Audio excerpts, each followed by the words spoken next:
السلام علیکم ورحمۃ اللہ وبرکاتہ۔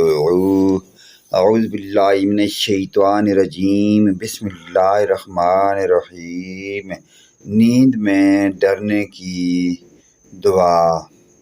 حضرت عبداللہ بن عمر عاص سے روایت ہے کہ رسول اللہ صلی اللہ علیہ وآلہ وسلم نے فرمایا، جب تم میں سے کوئی سوتے میں اگر ڈر جائے تو یہ دعا لازمی پڑھے: اعوذ بکلمات اللہ التامات من غضبہ وعذابہ ومن شر عبادہ ومن همزات الشیاطین وان یحضرون۔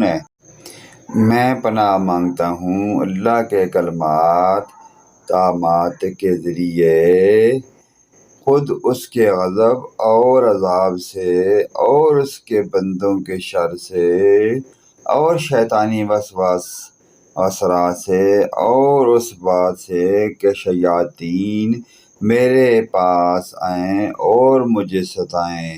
پیارے دوستوں، اس پیاری دعا کو اپنے دوست اور رشتہ داروں کے ساتھ شیئر ضرور کریں۔